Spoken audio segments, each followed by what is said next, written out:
Ladies and gentlemen, I don't know if any of you are following the impeachment trial, but Donald Trump doesn't take any blame for the US Capitol insurrection at all. He said it was freedom of speech. And yes, this did come up during the impeachment trial. So, hey, you know, those folks are now officially thrown under the bus. And to this very day, they're still arresting people, y'all. They said they have not finished arresting people. There will be more. So, all of those people that put yourselves out there like that for Donald Trump, he definitely don't care about you at all. So, Rep. Joaquim Castro was one of the impeachment managers, and he said Trump said as far back as mid-December, directing his supporters to travel to the Capitol on January 6th. Once there, Trump told supporters to fight like hell and told them they could play by different rules, Castro said. Well, we know that. we know that. We know the two different Americas, right? So we know they can play by a whole different set of rules, right? Laws mean nothing.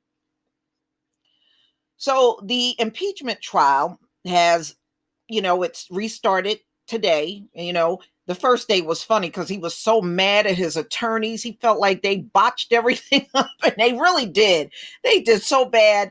Ladies and gentlemen, Trump's attorneys didn't even know the Constitution. They did not know the Constitution. I mean, how embarrassing. How embarrassing. So, all right.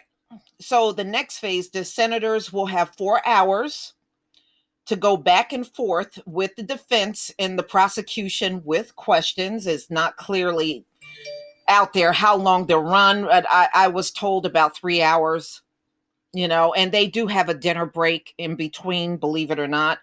And then they reconvene around 10 a.m. Saturday for the final vote to take place. And the vote is supposed to take place around 3 p.m. And I don't think anything's going to happen to Trump, y'all. I just don't. I'm just telling you the truth. I don't believe anything's going to happen to this man.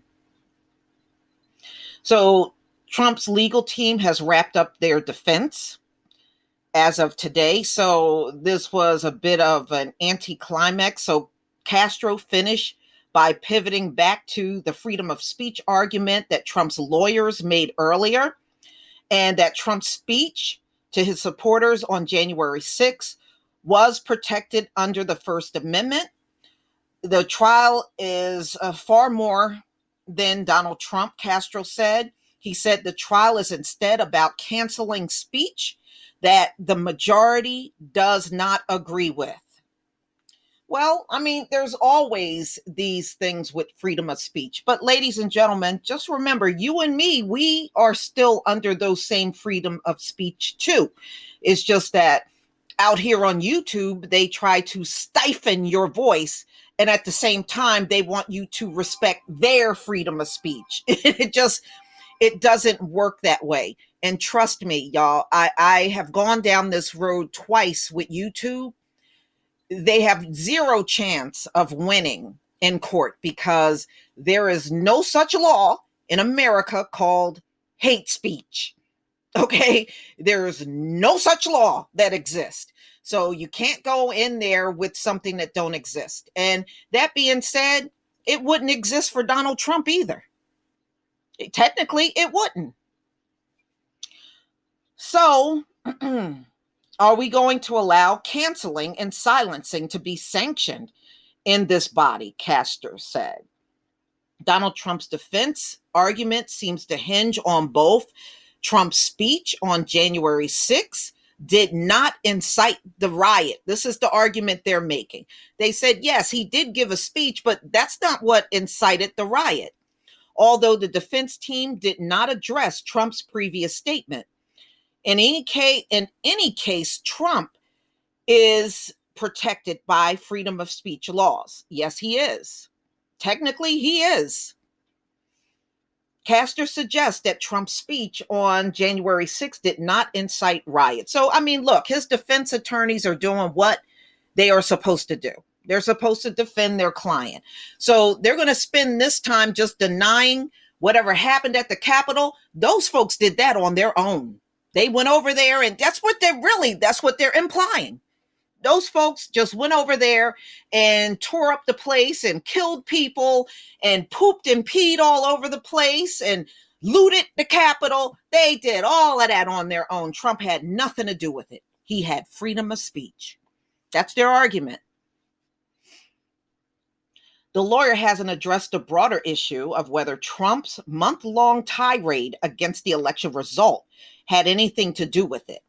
The January 6th speech did not cause the riot, Castor said. Castor then moved on to the January phone call between Donald Trump and Georgia's Secretary of State, and that call should never have happened. I don't know what's wrong with that Secretary of State. He should have ended that call immediately. If the election results were already in, there was no need for the phone call. But he allowed Donald Trump and other people and his attorneys at the time stay on the phone for over an hour, just going back and forth over changing the election results. Come on, that should never have happened. A Republican, I guess his name was Raffensperger, a Republican to find votes so that Donald Trump could be announced a winner in Georgia. Well, the prosecutors in Georgia, is now opening a criminal inquiry over that phone call. And Donald Trump may be brought on criminal charges over a call where he was trying to influence the vote. Castor read from a transcript of the call and said Trump was expressing legitimate concerns over the election results. For some context, here is they have some of the call here. So look, all I want to do is this, and this is Donald Trump. I just want to find 11,780 votes, which is one more than we have because we won the state. Castor continues and says that the House impeachment managers manipulated Trump's words when they presented their case. Really? Okay. Castor then speaks Latin for the House impeachment managers are trying to fool you. President Trump was immediate in his phone call for calm, Castor says. President Trump's words could not have incited the events at the Capitol, Castor said, because people were already gathering at the Capitol before Trump gave his speech at the Ellipse, which is a 15-minute walk away. So this is what they're saying. Wow.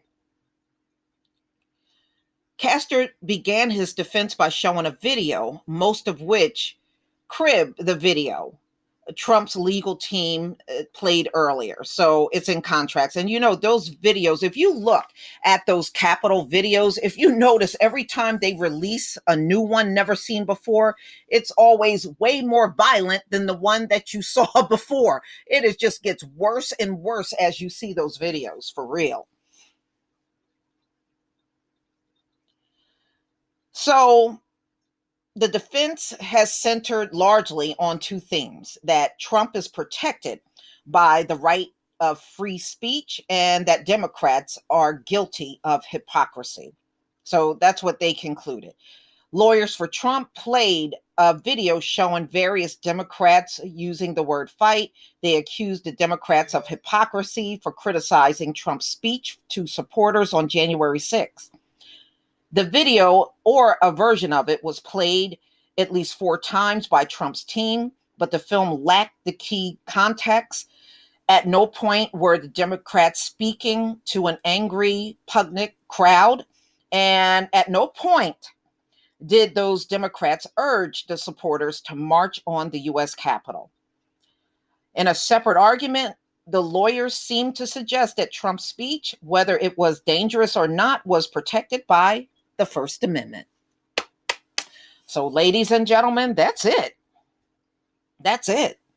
So, Trump supporters, the ones that have been arrested, they are all pointing the finger to Donald Trump, saying that he influenced them to go up to the Capitol to do what they did. And Donald Trump is saying he takes no blame for what took place up at the Capitol. What he did on January 6th was freedom of speech, and that's it. But y'all, tell me what you think. Boy, it didn't take long for him to jump ship on these people, did it? Please leave your comment and subscribe. Don't forget to hit on the notification bell, and I'll see you on the next video. Peace, family.